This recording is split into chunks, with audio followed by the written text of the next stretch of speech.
Tayari tumeondoa mpango wa adui na wanadamu, na tumeomba mapenzi yako yaliyo mema yakapate kufunuliwa katikati mwetu katika nchi ya matendo. Ombi tumeliomba kwa imani, kwa jina lako Yesu tunaomba tukiamini. Amen.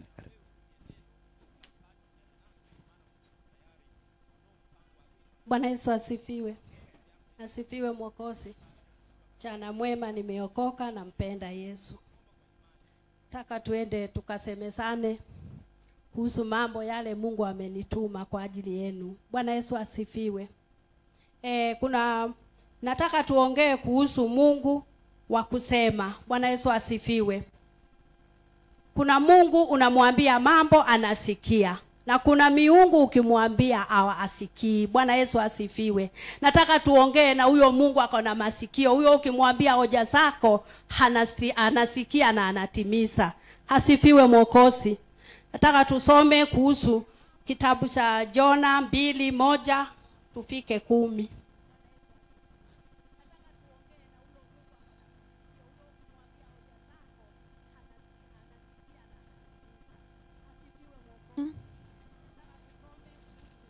Kitabu ni Jona 2:1 mpaka 10.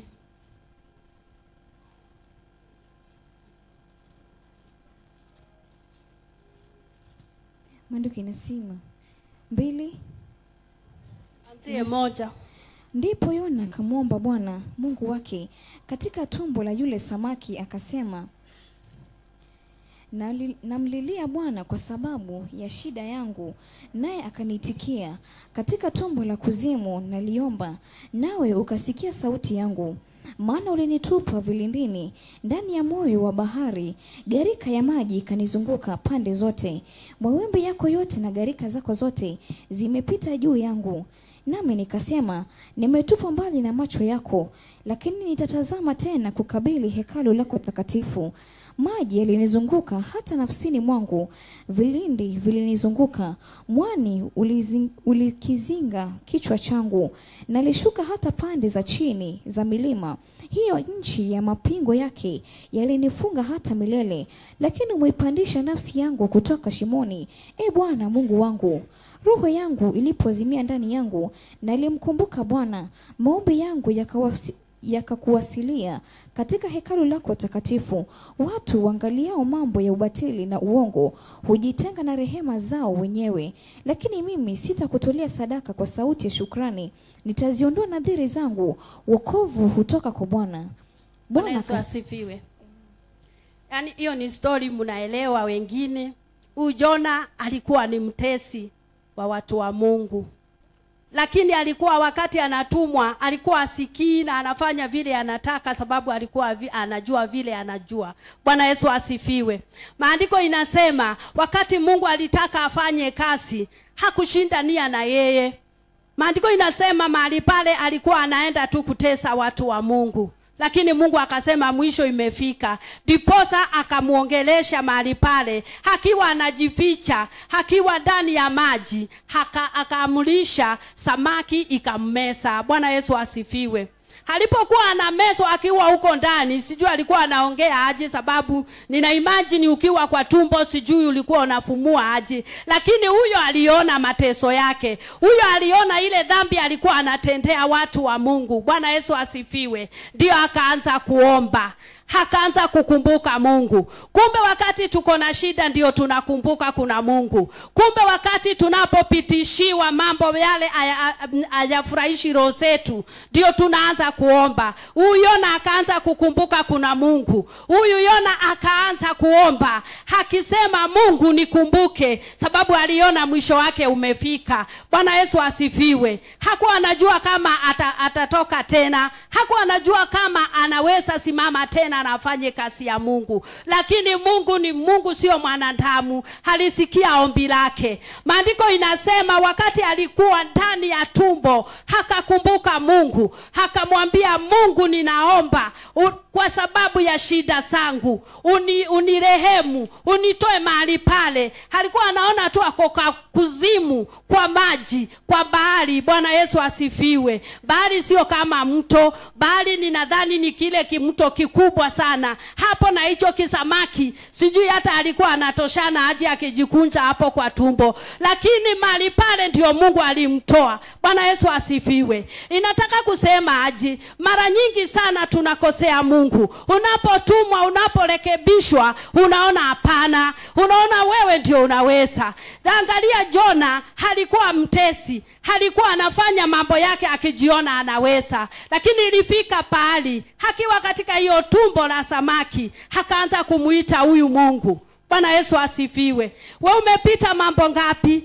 Umepita mambo mangapi? Ama umefanya aje? Umetumwa mara ngapi hata kwa ndugu zako? Umetumwa mara ngapi hata kanisani ukuje urekebishe watu, lakini utaki? Bwana Yesu asifiwe. Nataka kusema, ukikataa, Mungu anaenda kukutumia kwa njia ile yeyote tu atafanya. Bwana Yesu asifiwe. Ni kwa sababu akikuita amekuita. Jona alikuwa tu amekatalia, lakini mahali pale kwa tumbo akaanza kusema, nimeona nimezungukwa na maji, umenitupa yani niko mbali na wewe. Lakini jambo moja Jona alijua, Mungu sio mwanadamu, alijua atamuokoa. Bwana Yesu asifiwe. Na akamuokoa na akamtoa mahali pale. Jona akatolewa. Wakati alikiri, ilibidi akili ajue makosa yake. Bwana Yesu asifiwe. Hivyo ni kumaanisha hata kama utaomba na hujajua makosa yako, utakaa tu mahali pale ukiomba, sababu Mungu anataka umwambie, nimekukosea hivi, Mungu nisamee, sitarudia. Wakati alisema makosa yake, akasema shida zake, hizo ndio alikuwa anaomba, ndiposa Mungu akaamrisha samaki imtapike. Bwana Yesu asifiwe. Ni mambo mangapi wewe umepitia?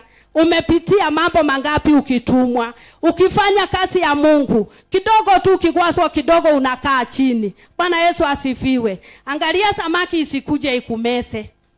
Asifiwe Mwokozi. Nisomee kitabu cha Job 1:6 mpaka 12.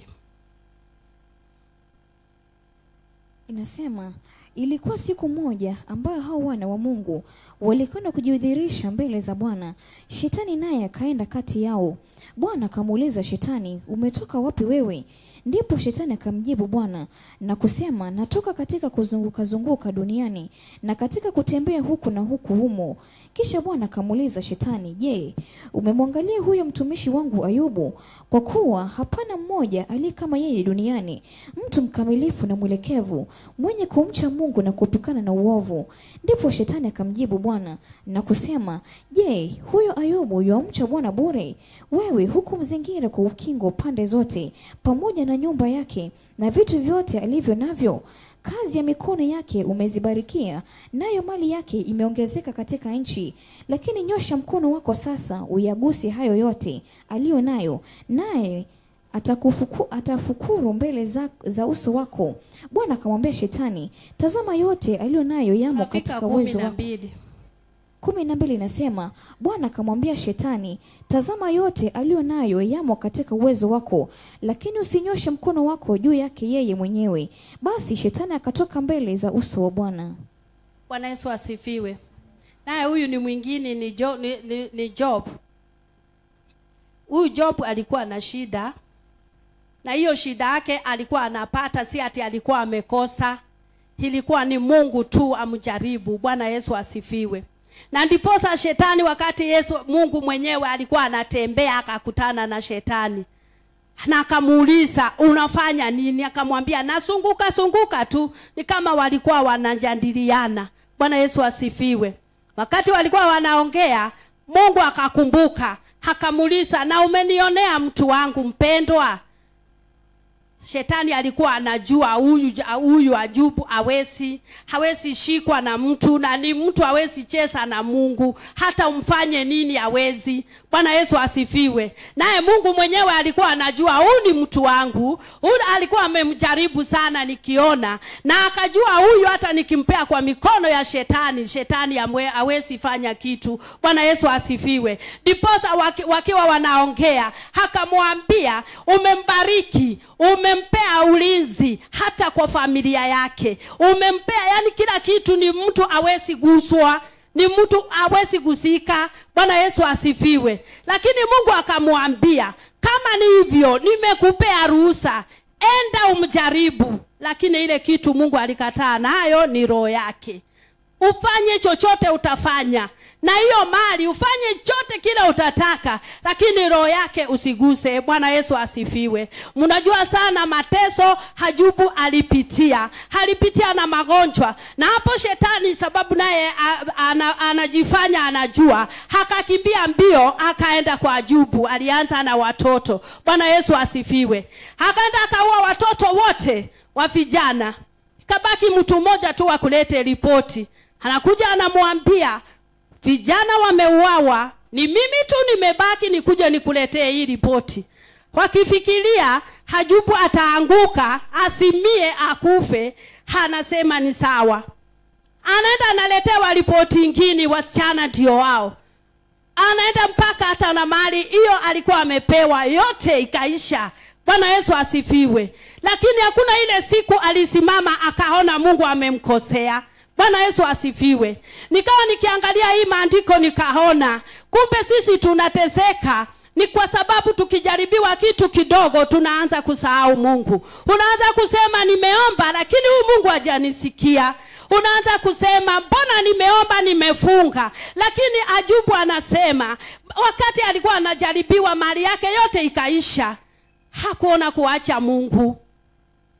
Alimtumainia huyu Mungu sababu alijua ni Mungu akisema yani akisema alikuwa anajua siku moja atakuja na atambariki. Bwana Yesu asifiwe. Mali ikaisha, kila kitu chote kikaisha, ugonjwa ndio hiyo, hawezi simama. Yani kama ni wewe, hata wewe ukifikiria kama ni wewe ulikuwa na vitu zimeisha, una watoto, huna mali, huna nini, na ujui ugonjwa umetoka wapi. Umetibiwa uponi, umefanywa kila kitu uponi, lakini unasimamia huyu Mungu. Bwana Yesu asifiwe. Wamama nao ndio hawashindangwi. Ndio huyo mama anamwambia sababu ya kuteseka hii ni ya nini? Huyu Mungu kitu ya kwanza hatujamuona. Huyu Mungu tumemuomba hivyo, tumefanya kila kitu, asikia na masikio. Afadhali umutusi ndio ufanye nini? Ikuwe vile itakuwa, hata kama ni kukufa ukufe kama hauna uchungu. Bwana Yesu asifiwe. Na ndio hapo akamwambia, wewe unaongea kama mama mjinga. Bwana Yesu asifiwe. Lakini hapa nadhani hakuna wamama wajinga. Wakati unaona nyumba yako iko na shida, saa hiyo ndio mama unaambiwa usimame. Bwana Yesu asifiwe. Usianze kusema tusi huyu Mungu. Ama uanze kusema kuanzia leo siendi kanisani, siombi huyu Mungu sababu asikii. Sidi na kuomba kwa mahali pale. Anza kuomba yale huko unaomba, uombe zaidi. Bwana Yesu asifiwe. Ayubu hakuona uchungu. Ayubu hakuona kumaliziwa vitu. Aliona huyu Mungu. Akajua siku moja nitakuja mahali hapa na nitakuja kushuhudia ukuu wa Mungu. Bwana Yesu asifiwe. Na ndio ukisoma kitabu cha Ayubu ya mwisho 42 anasema hapo, nilikuwa namsikia huyu Mungu lakini nimemuona. Bwana Yesu asifiwe. Kuna mtu anaweza sema mahali hapa, hati nilikuwa namsikia huyu Mungu lakini nimemuona kwangu. Nimemuona akipandilisha nyumba yangu, nimeona akipandilisha mke wangu, nimeona akipandilisha bwana wangu, nimeona hata akiinua ndugu zangu. Kunaye mmoja anaweza simama akiwa kama Ayubu aseme, nilikuwa ninamsikia huyu Mungu lakini saa hii ninamuona kwangu akitenda. Bwana Yesu asifiwe. Inastahili tusimamie huyu Mungu. Inastahili tusimame licha kupitia mambo mazito. Majaribu utapata, lakini kunaye Mungu. Majaribu mengine hayakuji sababu umekosana na Mungu, na hapo ndio wanadamu tunakosea. Unapopigwa kidogo ama ukose kazi unasema ni umekosana na Mungu. Hapana, ni mapito ya mwenye haki. Bwana Yesu asifiwe. Ni kwa sababu lazima utajaribiwa ndiposa uonekane utasimama aje. Wakati uko na pesa utakaa aje, wakati hauna kazi utakaa aje. Bwana Yesu asifiwe. Ayubu hakuona mateso. Ayubu hakupika pali akasema mimi na hata wewe Mungu umenichokesha. Hii maombi yote nimeomba unisikii. Alisimamia huyu Mungu. Alikwama hapo. Akasema iwe nini ama nini, mimi nitaishi. Kama ni kukufa nitakufa nikiwa ndani yako. Kama ni kuishi nitaishi nikikutukuza wewe. Bwana Yesu asifiwe. Kuna mtu kama huyo tunaweza pata katika hili kanisa. Unasimama tu, unaambia Mungu niko hapa kwa ajili yako. Hata kama unapitia ngapi, hata kama umefanya nini, unamsimamia huyu Mungu. Bwana Yesu asifiwe. Pasipatikane mama wa kusimama. Sasa ile mambo imechacha sana, wewe ndio unachongea moto. Wewe ndio unasema huyu Mungu wachana na yeye. Wewe ndio unasema huyu Mungu ama tupandilishe kanisa. Hiyo kanisa unaenda si utapata malaika, utapata mwanadamu kama wewe, ama watu wachungaji kama sisi. Bwana Yesu asifiwe. Sisi ni malaika utaenda huko upandilishe, utoke hapa uende pale ukute malaika? Hapana. Utapata mtu kama mimi, utapata mtu kama wewe tu. Bwana Yesu asifiwe. Nataka kusema tusimamie huyu Mungu. Licha mambo mazito, licha kupitia mambo magumu, lakini usione kushindwa. Watu wa Mungu hawaonangi kushindwa. Watu wa Mungu wanaona kuenda mbele. Watu wa Mungu wanaona tu kubarikiwa sababu kuna Mungu. Na Mungu amesema atatubariki na ni lazima baraka aachilie. Bwana Yesu asifiwe. Haijalishi ni ngapi tutapita, haijalishi utafanya nini, na kazi ya Mungu sio ati lazima uichokee. Bwana Yesu asifiwe. Huwezi kuokoka na ukae kwa nyumba. Ukae tu una maombi, uombi, usome maandiko. Bwana Yesu asifiwe. Sababu pastor akikuja Sunday kitambo tumalize maombi, tunatumanga neno huko nyumbani. Hiyo itakusaidia. Bwana Yesu asifiwe. Inataka usimame na uombe. Uombe sana sana wale watu hawajui neno. Madugu zako, dada zako, familia zenu hawajui. Na ndio wanakupiga. Ndio bibi sasa ya Ayubu. Ndio wanakuambia hii wokovu haiko kwetu. Unashinda ukiokoka. Kuna wakati niliambiwa unaokoka na kwetu ni Catholic na independent. Hii kanisa unailete upeleke wapi? Bwana Yesu asifiwe. Lakini nikasimamia. Ningekuwa ninaokopa saa hii ningekuwa na ndoa, niko na ndoa lakini sina Yesu. Bwana Yesu asifiwe. Nikaamua kukaa na Yesu na kukaa na ndoa sababu hizo zote ni zangu. Bwana Yesu asifiwe. Nikiambiwa niende, kumbe wakati nilikuwa naambiwa nitoke niende, walikuwa wananibariki. Msiogope kupukuzwa kwenu. Bwana Yesu asifiwe. Unafukuzwa unaenda unabarikiwa. Na kama sio hiyo wokovu, na kama sio kutoka huko ukiambiwa henda na una mbele huko na nyuma na hata katikati hauna. Bwana Yesu asifiwe. Unashindwa unaenda wapi? Bwana asifiwe. Nilipotoka nyumbani nilikuwa kabisa sina pesa na sina nini. Nakumbuka baba ndiye alikuwa analipwa 45. Shilingi 45. Hiyo ni miaka iko hapo nyuma. Na hiyo tulikuwa tunakula na tunakunywa. Lakini wacheni niwaambie, huwa nataka niwaambie mambo ile itawainua. Wakati nilitoka huko na hiyo shilingi 45, alikuwa anakaa hapa Mbimchi kwa Muhindi. Alikuwa amepewa nyumba. Na hiyo 45 nilikuwa na watoto wangu 3 na tulikuwa tunakula na tunakunywa. Na hapo ndio nikakutana na baba yangu, sikuwa nimemjua. Hapa Njenga ikipeanwa nikapewa plot. Kumbe walinitoa huko nikuje nikuwe landlord. Bwana Yesu asifiwe. Asifiwe Mwokozi. Yaani nataka niwaambie, niwapee nguvu. Msione saa zile mnatoka huko ushago unaona watu wanakufanyia vibaya. Hapana, huwa wanatumwa. Nilipokuja nikakuwa landlord na nikaendelea. Jenga ikifomolewa nilikuwa na nyumba zangu 45. Bwana asifiwe. Mama alitoka akiwa hana kitu. Asifiwe Mwokozi. Saa hii nakaa kwangu Ni hiyo tu kuambiwa utoke, na nikatii na nikakubali kukaa na huyu Mungu. Bwana Yesu asifiwe. Niko kwangu, huwa naenda kutembea sababu ya Mungu. Nataka kusema aje, hapa najua kuna wengi hawaendi nyumbani. Hapa najua kuna wengi wametishwa sana. Usistuke na kutishiwa. Bwana Yesu asifiwe. Yona alimeswa na samaki, lakini akatoka kwa samaki. Huyo ni samaki anakutisha. Bwana asifiwe. Na hiyo unatishwa na shamba heka moja. Mungu anaenda kukubariki na yako. Bwana Yesu asifiwe. Wale hawaendi nyumbani ama wale yani mtu anakaa na shindwa. Watoto wamekuwa wakubwa. Kanyumba ni kanyumba kale tu. Bwana Yesu asifiwe. Uwezi sengenya mtu. Hata kama ungekuwa na masengenya. Lakini wacheni niwaambie, Mungu anaenda kuwaondoa hapo. Na mnaenda kukaa kwenu. Bora tu msimamie huyu Mungu. Wakati Ayubu alijua siri, Alisimama na huyu Mungu akasema, nipitie ngapi? Nifanye nini? Huyu sitamwacha. Nitakaa na huyu Yesu. Bwana Yesu asifiwe. Maandiko mkiendelea na kusoma mambo ya Ayubu, hakuna mtu alikuwa na watoto smart kama huyo. Mali zake zilirudishwa. Bwana Yesu asifiwe. Alikaa mtu wakati alipona na akakubali. Na sasa shetani akaambiwa, hata pengine shetani yeye ndiye alienda kusema, huyu mtu hawezi kukuacha hata nikimfanyia nini. Bwana Yesu asifiwe.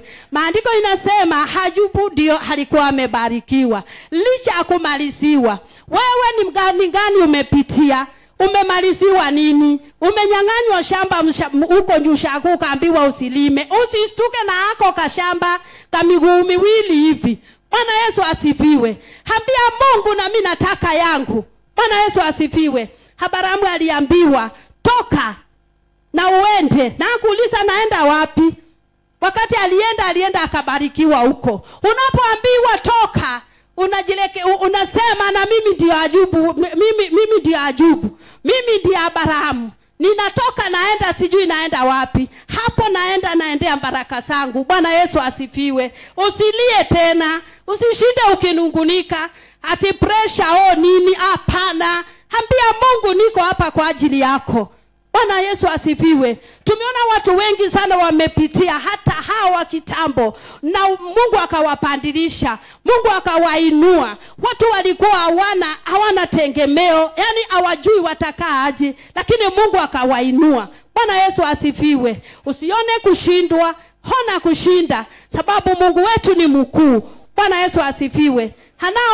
Anaongea kimwili, lakini ukienda ndani unaambia Mungu, huyu amesema hivi, na wewe Mungu, wewe ndio uko na jibu langu. Wewe unasema aje? Bwana Yesu asifiwe. Lakini usiwe unasema mama, baba, familia, hapana. Bwana Yesu asifiwe. Tunaambiwa tunapookoka tunawacha mila za kwetu. Tukifuata mila za kwetu tutaishi, tutakufa. Bwana Yesu asifiwe. Bwana Yesu asifiwe.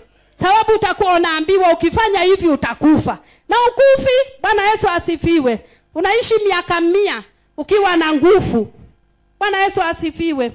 Nataka nisomewe kitabu cha inaitwa Methali 15:6-8.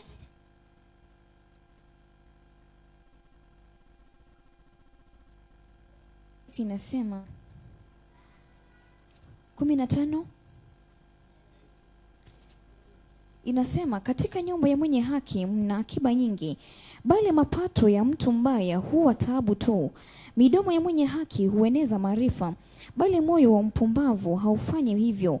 Sadaka ya mtu mbaya ni chukizo kwa Bwana, bali maombi ya mtu mnyofu ni furaha yake. Bwana Yesu asifiwe. Nasikia hapa katika nyumba, tuseme ni nyumba yangu, ni nyumba yako, iko na mali mingi. Bwana Yesu asifiwe. Na ndio hiyo ninawaambia, musiwe na wasiwasi, musiwe mnastuka mtakaa aje, mtafanya nini. Ni kwa sababu nyumba yetu iko na mambo mengi. Bwana Yesu asifiwe. Kwa hivyo Mungu anataka kutuambia aje, ametuandalia, ametuwekea vitu. Bwana Yesu asifiwe. Hata tuwekea zile vitu wale watu wa dunia hawana. Bwana Yesu asifiwe. Ni kwa sababu utakapomtegemea huyu Mungu, hautaaibika. Hautangangana mtoto atasoma aje, hautangangana nitakula nini, nitalipa nyumba aje. Hakuna mtu atafungiwa nyumba. Ni kwa sababu umesimamia huyu Mungu. Bwana Yesu asifiwe. Mahali hapa unasikia unaambiwa mzuri sana, sadaka ya mtu muovu haifurahishi Mungu. Bwana Yesu asifiwe.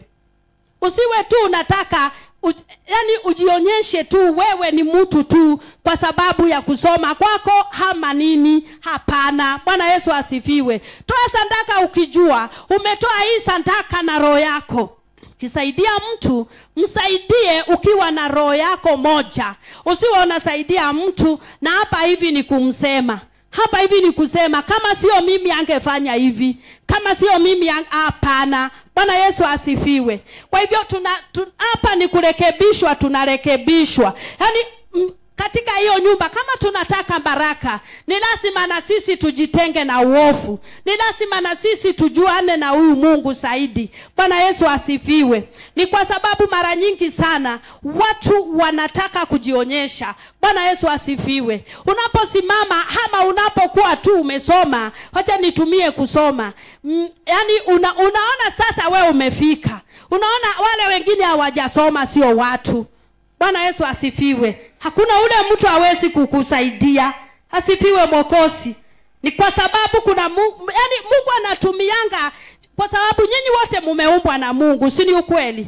Kwa hivyo Mungu atatumia ule anataka. Hawe mzee, hawe mama, hawe mtoto, huyo atatumika. Bwana Yesu asifiwe. Acha niwape story moja. Kuna kijana mwingine alikuwa amesoma sana na alisaliwa kijana peke yake. Wakati alikuwa amesoma na akapelekwa ng'ambo, hakawa sio wa Kenya ni wa ng'ambo. Bwana Yesu asifiwe. Lakini akawa hata licha kupelekwa huko na baba yake, alikuwa na mali nyingi sana. Lakini hakuwa anakuja kuona baba. Hakuwa na haja na baba. Lakini ilifika siku baba akafika wakati wake wa kukufa. Alipokaribia kukufa akaona lazima akufe. Aliandika will. Kasema hii mali yangu yote ipewe mfanyikazi. Na huyu kijana wangu sababu ni mmoja, apewe kamoja tu. Na wakati waliandika wakapea lawyer wao. Na akasikwa. Kijana akaitwa, akaambiwa sababu najua ukai huku unarudi huko, nataka usome hii will. Alipokuwa anasoma akaona yeye anapewa kitu kimoja. Mbaba alikuwa na ploti nyingi, alikuwa na pesa haihesabiki, alikuwa na gari, ni zile gari. Zile gari ukiingia hata usikiangi sikiendea, sikitembea. Bwana Yesu asifiwe. Sinaitangwa na Wakikuyu singi nani. Asifiwe Yesu. Kisikia unaendesha ile ni ile V8. Kijana alipokuwa anakasirika akaambiwa hivyo ndio imesemekana na iwezi pandilika. Akamuuliza, ikuwe aje? Mimi nimesaliwa mtoto mmoja, nimemsaidia. Hii mali ni yangu na baba yangu. Imekuwaje mfanyikazi nimemuita? Hakuje tu. Na baba hapo chini alikuwa ameandika ndio waelewe. Na ninapea huu mfanyikazi sababu kwa hiyo miaka yote ugonjwa wangu na usee wangu huyu ndio amenisaidia. Bwana asifiwe. Kijana alikasirika. Akaamua kama mwanadamu haende amalize huyu mfanyikazi. Akaambia wazee, nipeni ruhusa niende nitafakari vile nitafanya, baadaye nikuje niwape vile nimefikiria. Alipokuwa anatoka kwao na mguu kakutana na mwenda wazimu. Mwenda wazimu ni ule mtu mnamdharau sana, lakini anaweza kuwa ametumwa kwako sababu aliokoa huyo kijana. Alipokutana na huyo kijana, mwenda wazimu ndiye alijua huyo kijana ako na shida. Kamuuliza, ni nini wewe, shida yako ni nini? Na kwa sababu watu wanaonanga mwenda wazimu ni kama sio mtu, hakumuongelesha. Akamkaribia na ngunia yake. Akamwambia, we kijana, ninakwambia we uko na shida, niambie shida yako naweza kukusaidia. Kijana alikuwa amekasirika. Alikuwa ameenda kutafuta watu wale wanaua kuje waue huyu kijana, huyu mfanyikazi, ndipo mali yake ifanye nini? Harudishiwe. Alipozidi kuongea akamwambia, umeniuliza sana na nitakuambia. Akamwambia, baba yangu alikufa na unamjua. Na hii mali yake yote nimeambiwa nipewe kamoja tu. Na mimi ile kitu nataka nimalize huyu ndio mali yangu irudi. Ati mwenda wazimu alicheka. Alipokuwa anacheka huyu kijana anaendelea na kukasirika, akamuuliza, na unanichekelea na umeniuliza? Akamwambia, wewe ni mjinga, ingekuwa ni mimi ningechukua huyu mfanyikazi, mali yote ingerudi kwangu. Bwana Yesu asifiwe. Mwenda wazimu alisaidia kijana ama hakumsaidia? Asifiwe Mwokozi. Ndio nasema usione mtu, usidharau mtu vile yako.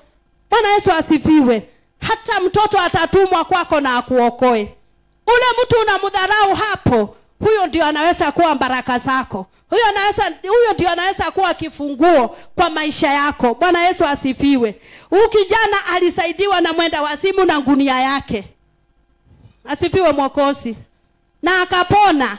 Na akaenda, wakati alienda akiruka hivi akiambia wazee, kaeni chini nimepata nimejua. Akamuuliza nini? Akasema, vile nimeenda nje nimefikiria, hata kumwambia amekutana na nani. Mimi nataka huyu mfanyikazi. Kaulizwa kwa nini? Akasema, mfanyikazi ni wangu na ni mimi nilikuwa namlipa, kwa hivyo akiwa wangu mali yote ni yangu. Ikawa hivyo. Bwana Yesu asifiwe.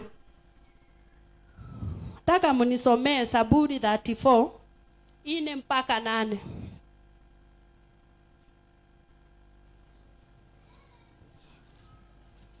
Inasema, nalimtafuta Bwana akanijibu, akaniponya na hofu zangu zote. Wakamwelekea macho wakati wa nuru, wala nyuso zao hazitaona haya. Maskini huyu aliita, Bwana akasikia, akamwokoa na taabu zake zote. Malaika wa Bwana hufanya kituo, akiwazungukia wamchao na kuwaokoa. Onjeni muone ya kuwa Bwana yu mwema. Heri mtu yule anayemtumaini. Mcheni Bwana enyi watakatifu wake, yani wamchao hawahitaji kitu. Bwana Yesu asifiwe. Naye huyo ni mtu alikuwa na mashida yake. Hapo ndio sasa akaendea huyu Mungu. Bwana Yesu asifiwe. Aliona tu ule anaweza msaidia ni huyu Mungu. Anasema tu malaika wa Bwana, Bwana Yesu asifiwe, walifanya kituo. Bwana Yesu asifiwe. Kufanya kituo ni wakati alikuwa anaomba. Amefika mwisho, hajui atafanya nini, hajui akimbilie nani. Lakini mahali pale tu akaona kuna mmoja naye ni Mungu. Bwana Yesu asifiwe. Ndiye akasema, ombi langu nitapea huyu Mungu. Bwana Yesu asifiwe. Na akaanza kuomba. Na kwa sababu ni Mungu wa kusikia, hakasikia ombi. Bwana Yesu asifiwe. Hakamjibu, hakamuondolea aibu yote, hakamuondolea ile yote alikuwa anapita, majaribu yote, magonjwa yote akaponywa. Bwana Yesu asifiwe. Ni kwa sababu aliona mwanadamu urafiki wake ni kwa muda. Bwana Yesu asifiwe. Ukiwa urafiki na mwanadamu, saa zingine ni kama kuwa urafiki na askari. Bwana Yesu asifiwe. Askari ndio wanasemekananga hata ukiwa urafiki na askari atakupinduka siku moja. Bwana asifiwe. Lakini huyu aliona, nimkimbilie nani? Nipe hoja zangu nani? Ni nani nitamwambia ndiye asikie ile mambo napitia? Ile ugumu nasikia. Ni kama ni mama anafika mwisho kwa sababu ya matusi ya nyumba. Kwa sababu familia hawataki kumuona. Yaani ukiangalia hata bwana wako ndio huyo mlikuwa mnapendana, hataki kukuona. Ameingililiwa na familia. Mtoto uliozaa ukalea anapandilika, hataki kukuona. Bwana Yesu asifiwe. Watu wa kwenu wale ulikuwa unawaita watu wa kwenu, ukiwaendea waambie mimi niko na hii shida, hawezi. Bwana Yesu asifiwe. Ndio huyo akaona ule nitamkimbilia ni huyu Mungu. Bwana Yesu asifiwe. Na kupitia kumkimbilia na kumtumainia, alikuwa anajua mambo yake yote yataondolewa na atakuwa mzima. Bwana Yesu asifiwe. Wewe unapopata shida unakimbilia mwanadamu. Bwana Yesu asifiwe. Unakimbilia mwanadamu na unakasirika baadaye. Sababu unapoambia mtu na hii tabia ya kusema na usiseme, na hiyo ndio unakuanga unatumana. Bwana Yesu asifiwe. Mjaribu sana msiwe mnaongea mambo mnasengenyana alafu unasema na usiseme. Hiyo umemtuma direct. Bwana Yesu asifiwe. Hata kwa Yesu alipokuwa amefufuka, alikuwa anasema usiseme, na ndio walikuwa wanasema. Na miheho ile ingine ya Wakikuyu inaongeangwa ni kama mtu ako na microphone. Bwana Yesu asifiwe. Unasikia mtu anaongea na sauti, lakini hata mtu akiwa nyuma anasikia. Bwana Yesu asifiwe. Mali hapa ninataka kusema, ukiwa na hoja zako, soea kujiombea, soea kukaa na ule kama ni mke, kama ni bwana, ule aliyokupea huyo, muendee huyo. Bwana Yesu asifiwe. Usianze kujipika kifua. Bwana Yesu asifiwe. Usianze kujipika kifua ukianza kusema mimi hata kwetu aliniona na meno. Alafu meno, si alikuwa anajua uko na meno 32, alafu unasema tufanye nini? Bwana Yesu asifiwe. Na wababa na nyinyi ni kunyamaza na kusema tuachie njaa. Bwana Yesu asifiwe. Hiyo mambo mnataka, hiyo imepitwa na wakati. Bwana Yesu asifiwe. Kanisa ni ya reconciliation, mkikosana mnaitana, mnaongea mambo yanaisha. Hata kitambo ipike kwa bishop nyinyi mumemaliza, lakini nyinyi ndio mnatoa nyumba zenu. Bwana Yesu asifiwe. Ila hapa maandiko inasema mzuri sana. Kuna ule unaweza endea, aliyekupea hata huyo mtoto ni nani? Si ni Mungu? Akikushinda muendee huyo, na umwambie mimi sikuomba huyu mtoto. Bwana Yesu asifiwe. Nasema watoto wetu watakuwa wabarikiwa, watakuwa watoto fisirani. Ukisirani sio wangu. Ondoa kisirani, mtoto wangu akue kawaida. Bwana Yesu asifiwe. Lakini wewe ni kuenda. Na hata kama wewe uko na mtoto mdogo unaona mkubwa ana mama mwingine anasumbuliwa na mkubwa, wewe ndio umepewa topic. Bwana Yesu asifiwe. Lakini mnataka wacha Mungu atusamee sana.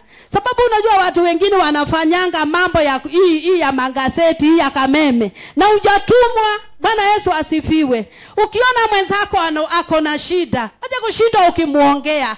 Muombe, na ikiwezekana muongee na upendo. Bwana Yesu asifiwe. Hiyo ni ile wokovu mimi najua, ya kuongea, kusemesana na upendo. Bwana Yesu asifiwe. Lakini si ati kushinda ukisema. Utasema na wangu wakati watakuwa wamezeeka, wako si watakuwa wamefika hapo, wao wangu walianza tabia. Utafanya nini? Utakuja uniulize. Bwana Yesu asifiwe. Nataka watu tuwe tunategemea Mungu. Tuwe hoja zetu tunapea huyu Mungu. Bwana Yesu asifiwe. Tukue watu wa maombi. Tukue watu tu wa kuambia Mungu jambo. Bwana Yesu asifiwe. Ni kwa sababu wewe ni Mungu hajawahi shindwa. Mungu hajawahi shindwa na mambo yetu. Bwana Yesu asifiwe. Asifiwe Mwokozi. Kuona kushindwa tu, hiyo ndio tunaona sana. Na kuogopa wachawi. Kama ni kukufa sisi tungekuwa tumekufa sana na wachawi. Bwana Yesu asifiwe. Lakini simamia huyu Mungu. Maandiko hapa inasema sana. Mungu atatuma malaika watusunguke hivi, wakituondolea aibu. Maadui zetu wote hawatakuwa wanatuona. Ni kwa sababu Mungu atakuwa upande wetu. Mungu atatulinda na yote. Bwana Yesu asifiwe. Kwa nini ulie? Kwa nini ushinde hapa ukilalamika? Bwana wangu, Bwana, ni wewe hujui kuomba. Bwana Yesu asifiwe. Ni wewe hujui kukumbusha Mungu. Huyu hata ukitusiwa unamwambia, na unamwambia live. Wacheni niwaambie, wababa mkiambiwa live mseme tu mshauri amesema, ni kwa sababu nitasema. Unapoambia mtu aende, mnaambianga mtu aende wapi? Nyinyi si mtangulie kuenda, sababu nyinyi ndio mnajua pahali kunaendwa. Uende wewe ni kufuate. Bwana Yesu asifiwe. Lakini mmesoea saa yote ni kututisha. Nikitoka nisikukute na kitandangu imechomwa. Ilipika githeri, nilale chini. Ukilala kwa kitanda, hiyo weka X. Bwana Yesu asifiwe. Asifiwe Mwokozi. Ni wa mama msipike ati makofi ndio muende kusema ati mshauri alisema. Hapana. Bwana asifiwe. Kila mtu ashike njia yake. Asifiwe Mwokozi. Kila mtu ashike njia yake. Unajua kwa ndoa kuna hii na kuna hii. Wewe msaidizi, saidia huyu. Na wewe usichoke na kutoa. Bwana asifiwe. Asifiwe Mwokozi. Unajua saa zingine huwa naangalia mpaka anashindwa. Na hii mambo imekuja juzi ya watu wanaitwa Gen Z. Hiyo mmesoma mkasoma mpaka sijui mkafika wapi. Hapana, ndoa haitaki Gen Z wenu. Kuna kunyenyekea. Hata ukiwa mkubwa, hata ukiwa umesoma uko na digrii ngapi, kuna kunyenyekea ukiwa mama. Bwana asifiwe. Hakuna siku mtatoshana na hawa baba. Upende usipende, hata ukiwa na milioni ngapi. Hakuna, ni maandiko imesema. Bwana asifiwe. Kazi yako ni ya kushinda ukimbeba. Sababu sisi ni shingo, yani kichwa. Utashinda ukimbeba. Akitaka kuangalia nyuma unampeleka nyuma. Akitaka kuenda si unampeleka unambeba. Bwana Yesu asifiwe. Na hiyo ndio kazi tunafanya. Na ndio unaona tumeseekea kwa ndoa wakati tulijua ukweli. Bwana Yesu asifiwe. Mimi kazi yangu ni ya kubeba, ni ya kutii. Bwana Yesu asifiwe. Hakuna ile siku utasimama hapa usikie nikisema ati baba wendi hata tupigane. Hakuna ile siku utasikia. Sababu ya Mungu nipea. Si ni Mungu. Huyo ndio ninamuendea. Sitaki tukosane. Bwana Yesu asifiwe.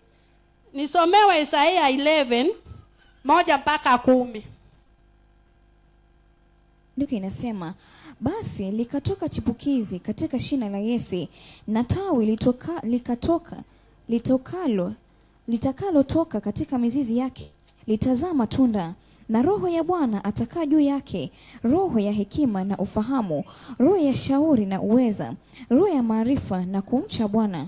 Na furaha yake itakuwa katika kumcha Bwana, wala hata hukumu kwa kuyatafuta ayaonayo kwa macho yake, wala hata onya kwa kuyatafuta ayasikiayo kwa masikio yake, bali kwa haki atawahukumu maskini, naye atawaonya wanyenyekevu wa dunia kwa adili. Naye ataipiga dunia kwa fimbo ya kinywa chake, na kwa pumzi ya midomo yake atawaua wabaya. Na haki itakuwa mshipi wa viuno vyake, na uaminifu mshipi wa kujifungia. Mbwa mwitu atakaa pamoja na mwana kondoo, na chui atalala pamoja na mwana mbuzi. Ndama na mwana simba na kinono watakuwa pamoja na mtoto mdogo atawaongoza. Ng'ombe mbu watalisha pamoja, watoto wao watalala pamoja. Na simba atakula majani kama ng'ombe, na mtoto anyonyaye atacheza penye tondo la nyoka. Na mtoto aliyeachishwa atatia mkono wake katika pango la fira. Hata wadhuru wala hata waribu katika mtakatifu, maana dunia itajawa na kumjua Bwana, kwa vile maji yanavyoifunika bahari. Na itakuwa katika siku hiyo, shina la Yese lisimamalo kuwa ishara kwa kabila za watu. Yeye ndiye ambaye mataifa watamfuata, na mahali pake pa kupumzikia patakuwa na utukufu. Na itakuwa katika siku hiyo, Bwana atapeleka mkono wake mara ya pili. Ilikuwa ufike 10. Bwana Yesu asifiwe. Mali hapa unasikia kuna ulinzi tena tumewekewa. Nasikia maandiko inasema hiyo siku itafika, yani simba atakaa na kondoo na atamkula. Bwana Yesu asifiwe. Nyoka atacheza na mtoto lakini atamuuma. Bwana Yesu asifiwe. Lakini hao mambo yote yanatendeka ni kwa wale wanaomjua. Bwana asifiwe. Maandiko nao unasikia tukiambiwa mzuri sana. Mwana kondoo atakaa na chui, lakini watakula pamoja na wataishi pamoja, na hakuna mtu atadhuru ule mwingine, kwa sababu kutakuwa na ulinzi. Bwana Yesu asifiwe. Hiyo ni kusema aje? Tutakaa na maadui zetu, lakini Mungu atakuwa anatulinda nao. Bwana Yesu asifiwe. Ndio hapo nimetangulia kusema usiogope, sababu kama simba atakaa na kondoo na hata muuliza, mtoto atashika nyoka na wacheze, lakini haitamuuma. Bwana Yesu asifiwe. Hivyo ni kumaanisha kuna ulinzi tumewekewa mahali pale. Kuna malaika wale watakuwa wanatulinda. Kuna mambo yale Mungu ameachilia mema kwa wale wanaomwamini. Bwana Yesu asifiwe. Asifiwe Mwokozi.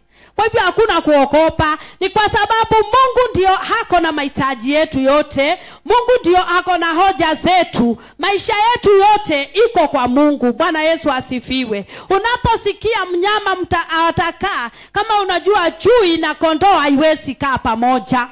Simba hawezi kaa na mnyama mwingine, ataua hata kama akuli. Lakini unasikia hapo maandiko yanasema watakaa pamoja, wakule na wakunywe, na hakuna mtu atadhuru ule mwingine. Ni kwa sababu kutakuwa na ulinzi. Bwana Yesu asifiwe.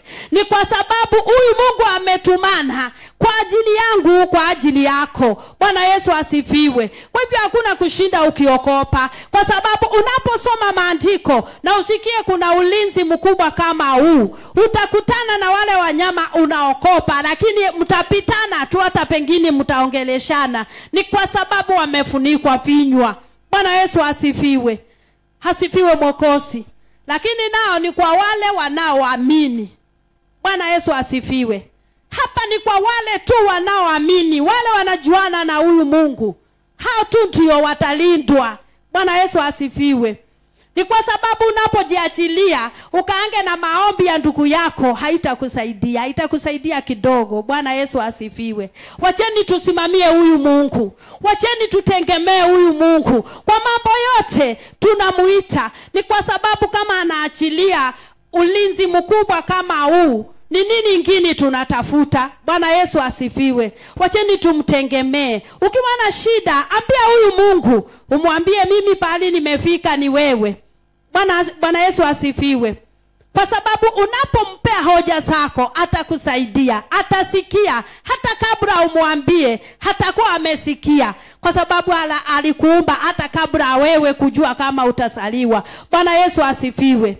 Unapokaa hapa si ati Mungu amekujua vile umekuwa mkubwa. Halikujua utasaliwa msichana, utasaliwa kijana, utakuwa mhubiri, utakuwa nini. Mungu alikuwa anajua. Bwana Yesu asifiwe. Ni sisi hatujuangi. Tunataka turekebishe. Tusimamie huyu Mungu. Tuache kuokopa mambo ya kutishwa. Ni kwa sababu Mungu akiwa upande wetu, nani atakuwa kinyume? Bwana Yesu asifiwe. Simamieni huyu Mungu. Mtegemeeni huyu Mungu. Bwana asifiwe. Kwa sababu tunapomtegemea mambo mengine hatutapitia. Hii mambo ya aibu hatutapitia. Hii mambo ya kukosa hatutapitia. Bwana Yesu asifiwe. Hii mambo ya kukufa kabla wakati wake, hiyo Mungu amekataa. Tutaishi. Bwana Yesu asifiwe, kulingana na maandiko yake. Lakini ni kwa wale tu wanaomwamini. Bwana Yesu asifiwe. Wale waliounganishwa na huyu Kristo. Bwana Yesu asifiwe. Hao ndio sasa watakaa. Hao ndio wako na hiyo ulinzi. Bwana Yesu asifiwe. Asifiwe Mwokozi. Sababu unapokaa tu, tena naye Mungu hataki muoga. Mungu hataki mtu wa kuokopa. Unapookopa shetani hapo ndio anakushika. Sababu unapoenda kuomba unasema, na nikiomba ikatae kutendeka. Nikienda nyumbani na huyo ni mchawi ameua, unaanza kuhesabu, akaua huyu, mimi ndio nitakuwa namba hiyo ingine. Na unaokopa. Simama, enda na huyu Mungu, mwambie akutangulie. Bwana Yesu asifiwe. Hatujaitiwa kuuana, lakini unasimama na andiko ndio litamshughulikia. Bwana Yesu asifiwe. Ni kwa sababu anasema katika kitabu cha Yeremia 1:12, hako nyuma kutimiza. Bwana, kama Mungu amesema tusiwache wachawi kuishi, hiyo maandiko si ndio itamuua. Bwana asifiwe. Tumeumbwa watu wa kubarikiwa, hatujaumbwa watu wa kuteseka. Tumekuwa Wakristo ni watu wa kuteseka sana. Mashida yote yakikuja inakuja kwa mtu ameokoka. Ni kwa sababu hatujajua siri. Na waomba ndugu zangu, dada zangu, leo hii mjue kuna Mungu. Ule utakuwa unapea shida zako, ule utakuwa unamtegemea, huyo ndio atakuwa yani anakulinda. Bwana Yesu asifiwe. Utakuwa unatembea pale mtu hawezi tembea, na unatembea na unapita. Bwana Yesu asifiwe. Utakuwa unatumwa hata kwa hao viongozi wetu, unawaendea na unawaambia ni Mungu. Bwana Yesu asifiwe. Utakuwa unasema sita nena nitakujiwa kwangu. Ni Mungu na atakuwa anakulinda. Asifiwe Mwokozi. Kwa hivyo mnataka kusimamia huyu Mungu. Mnataka kusimama mkijua kuna ulinzi mumewekewa. Msistuliwe na mambo ya dunia. Msistuliwe na mtu ajuani na Mungu. Ni kwa sababu huyu malaika amesema ataachilia malaika. Hakusunguke, hatakusunguka. Bwana Yesu asifiwe. Na atakusunguka pamoja na familia yako. Maandiko inasema atakulinda wewe na familia yako. Bwana asifiwe. Kwa hivyo ni kumaanisha nini? Wewe simamia huyu Mungu. Simama kwa nafasi yako. Ambia Mungu jambo ni kwa ajili ya nyumba yako. Ambia Mungu ni kwa ajili ya familia yako. Bwana Yesu asifiwe. Wale tumeolewa ndio tunajuanga shida. Unapigwa pali umesaliwa, umepigwa pali umeolewa. Na hata pali unakaa majirani na wakujui wanakupiga. Bwana Yesu asifiwe. Hiyo inakamilisha utatu. Lakini ukisimama unasimama na unakuwa mshindi. Bwana Yesu asifiwe. Ni kwa sababu sisi sote ni zaidi ya washindi. Bora tu kuwa unasimamia huyu Mungu. Malaika Mungu amesema ataachilia. Hataachilia. Bwana Yesu asifiwe. Hata mahali pale kazini unatishwa, utafutwa, utafanya nini? Ambia Mungu, huyo malaika umesema, huyo mlete mahali hapa akanilinde. Bwana Yesu asifiwe. Bora tu ukue tu we ni mtakatifu. Bwana Yesu asifiwe. Sio mtu wa uongo, sio mtu wa kwenda kuleta fitina hati kwa sababu kuna malaika. Hapana. Asifiwe Mwokozi. Nataka tusimamie huyu Mungu. Tuamini huyu Mungu. Naona masaa inaenda kuisha. Bwana Yesu asifiwe. Tusomewe Mathayo 27:19.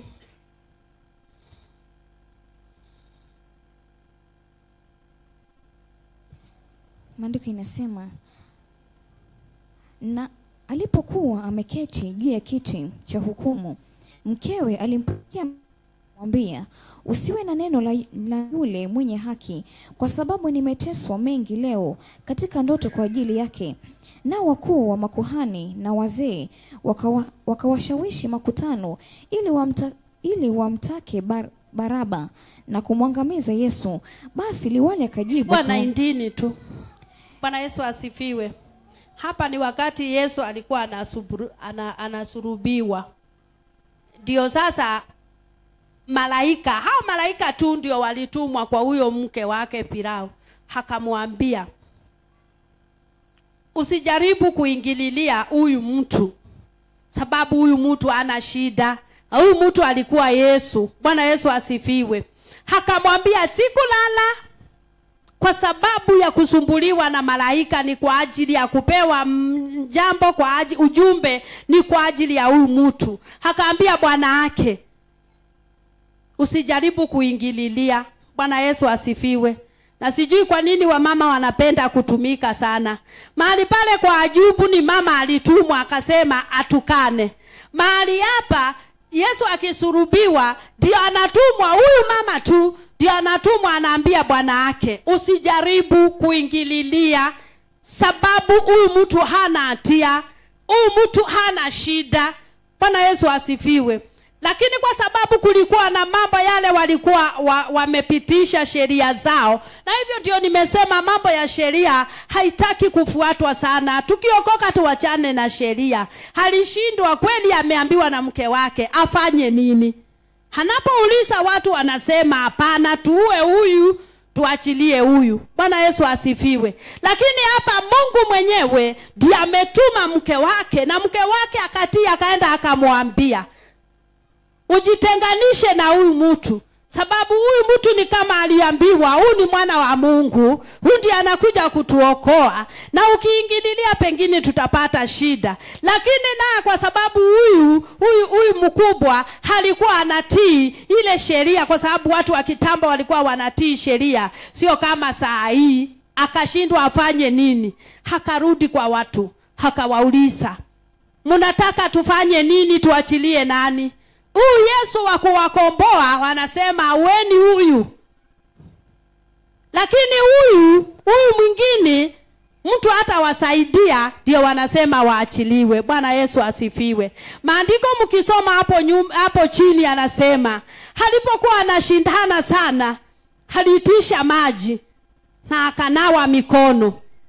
Akasema kama vile mtamfanya itakuwa juu yenu. Hiyo ni kama ishara alikuwa anamaanisha yeye amejitenga vile ameambiwa na mke wake asiingie. Akaitisha maji akanawa mikono. Akasema mfanye vile mtafanya, lakini mimi siko, hata kama mimi ni kiongozi. Bwana Yesu asifiwe. Yani hapa Mungu saa zingine anatumana, lakini tunapotumaniwa hatusikii. Sababu huyu angetumia hata sheria zake na ukubwa wake aseme kama ni Mungu amekuambia haitatendeka hivi. Huyu mtu umesema huyu mtu ni mzuri, huyo ndio tutaachilia. Lakini kwa sababu ni ile fisi inakuanga na katikati, unaenda hivi niende hapa. Anashindwa nitii mke wangu ama nitii sheria ama nitii watu ndio wanichague tena. Bwana Yesu asifiwe. Lakini kwa mwisho alisema tu ile kitu iko, nipewe maji nioge,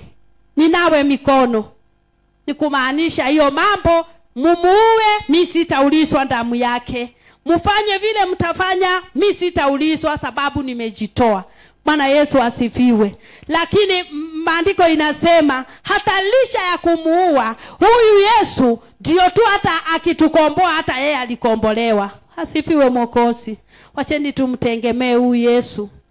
Nakwambia ukiwa tu unajua yale Mungu anakutendea, huwezi kuja kuambiwa mambo ya Mungu na ukatae. Sababu Mungu ni Mungu wa kusema na anatenda. Ni Mungu masikio yake anasikia. Bwana Yesu asifiwe. Unapoomba unatubu hata kama ulikuwa umekosa aje, anakusikia na anakurehemu na anakupea kile unataka. Bwana Yesu asifiwe. Wacheni tumtegemee huyu Yesu. Wacheni tukae ndani ya huyu Yesu. Ni kwa sababu bila yeye hatutaweza kukaa.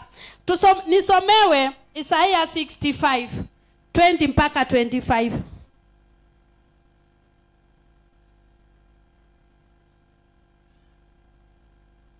Kinasema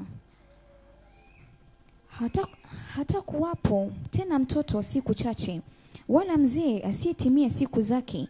Kwa maana mtoto atakufa mwenye umri wa miaka 100, bali mtenda dhambi mwenye umri wa miaka 100 atalaniwa. Nao watajenga nyumba na kukaa ndani yake, watapanda mizabibu na kula matunda yake. Hawatajenga akakaa mtu mwingine ndani yake, hawatapanda akala mtu mwingine. Maana kama siku za mti ndivyo zitakavyokuwa siku za watu wangu, na wateule wangu wataifurahia kazi ya mikono yao muda wa siku nyingi. Hawatajitaabisha kwa kazi bure, wala hawatazaa kwa taabu, kwa sababu wao ni wazao wa hao waliobarikiwa na Bwana, na watoto wao pamoja nao. Na itakuwa ya kwamba kabla hawajaomba nitajibu, na wakiwa katika kunena nitasikia. Mbwa mwitu na mwana kondoo watalisha pamoja, na simba atakula majani kama ng'ombe, na mavumbi yatakuwa chakula cha nyoka. Hawatadhuru wala kuharibu katika mlima wangu mtakatifu wote, asema Bwana. Bwana Yesu asifiwe. Mahali hapa unasikia ni baraka sasa Mungu anatuandalia. Baada ya kutuambia yale tusiokope, yani tumujue, hapa anasema ni baraka. Mahali hapa anasema sisi tutakaa miaka 100. Wale tunamjua Mungu. Amesema mzuri sana, wale wanaomjua Mungu watakaa miaka, hakutakuwa vifo sa miaka 20, miaka 50. Ati ukiwa unakufa ukiwa 50 umeseeka sana. Bwana Yesu asifiwe. Hii haitakuwa, tutaishi mpaka miaka 100. Wale tumeokoka. Lakini wale wanaofanya dhambi hata wakikaa hiyo miaka 100 watakuwa na laana. Bwana Yesu asifiwe. Sijui hapo utachagua ukufe ukiwa na laana ama utachagua ukiwa unabarikiwa. Bwana Yesu asifiwe. Watu wengi sana wamejenga nyumba lakini hawakai. Hapa maandiko inasema mzuri sana, tutajenga nyumba na tutakaa. Bwana asifiwe. Hivyo si ndio maandiko inasema? Na si tumejenga nyumba sana lakini hatusikai. haikaliki, sijui ni panya, sijui ni nini. Hao ndio wanatawala huko. Lakini hapa maandiko imekuja imetuambia mzuri sana, tutajenga na tutakaa nyumba zetu. Bwana Yesu asifiwe. Tutapewa, tutabarikiwa na hiyo shamba, na tutalima, tutapanda na tutafuna. Watu wengine hawatakuja kufuna, hawatakuja kukula kile chetu tumepanda. Hiyo ndio maandiko imesema. Bwana Yesu asifiwe. Tutajenga na tutaishi. Sio vile ati ukianza ikifika hapa kwa dirisha ati nyumba inakwama hapo na inakwama na inakwama. Hapana. Ule akona nyumba imefika hapo, unaenda ukiimba ukisema Mungu ametumana, nitajenga hii nyumba. We nyumba sikia, nitakujenga nikumalize na nitakaa. Hakuna mtu atakaa mwingine. Bwana Yesu asifiwe. Kwa hivyo inataka kumaanisha kuna baraka Mungu ametuachia. Kama ni kulima tutalima. Si ati unalima na ndege na sijui na nini, sio na wezi ndio wanajua shamba yako. Na hizo zingine asiibiwi. Hapana, tutafuna na tutafanya nini? Na ipenda tika 5 tutafadhali. Bwana Yesu asifiwe. Tutalima na tutafuna. Tutajenga na tutafanya nini? Na tutaishi. Watu wageni hawatakuja kukaa kwetu. Bwana asifiwe. Ni kwa sababu ni Mungu. Acheni tusomee ya mwisho, Isaya 54:3 na 4.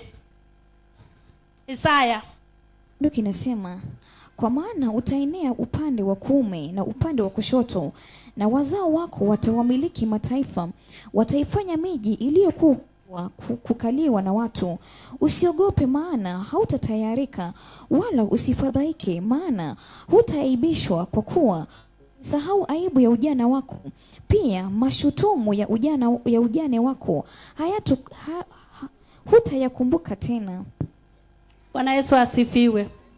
Hiyo tena ni baraka. Tunaambiwa tu ile baraka tumeachiwa kwa ajili ya watoto wetu, ni kwa ajili ya familia zetu, ni kwa ajili yetu wenyewe. Bwana Yesu asifiwe. Kwa hivyo kumaanisha ile haibu ya ujana Mungu anaenda kutuondolea. Yale ulikuwa umekaa, hata kama ni ndoa, wakati uliolewa ukawa umekaa sana ukiwa unafinyiliwa, kumbe kuna malaika wanatumwa, kuna mtu anatumwa kuja kuponya ndoa yako. Saa hizi umeseeka, umekaa miaka 5, umekaa miaka tuseme ile tu umekaa, kumbe Mungu anakuja kukubarikia hiyo. Bwana Yesu asifiwe. Kwa hivyo msiogope, msiwe na shaka, msiwe mnaogopa unasema nakuja kanisani na sioni baraka. Kuna baraka unaachiliwa. Kuna baraka Mungu anaachia kwako. Bwana Yesu asifiwe. Kwa hivyo nataka kusema wale wanaobarikiwa ni wale wanaamini huyu Mungu. Bwana Yesu asifiwe. Na najua maandiko vile Mungu ametumana hii maandiko ya baraka, najua ule atakubali, ataandamana na hizo baraka. Ni kwa sababu ni Mungu amesema, sio mimi. Bwana Yesu asifiwe. Kwa hivyo wacheni Mungu amani awabariki na awatendee mema. Nikimaliza nataka kushukuru. Kuna wamama walikuja kwangu na nasikia tu ni washukuru. Yale mlitenda, mkanitendea mimi na familia yangu. Acha Mungu wa amani awabariki. Ile mlitenda kwangu, mtendewe zaidi. Na ubarikiwe mtokapo mwingi hapo, sababu niliona upendo. Bishop, Mungu wa amani awabariki. Ulitushikilia sana. Mungu wa amani awabariki na awatendee mema. Naomba tukasimame.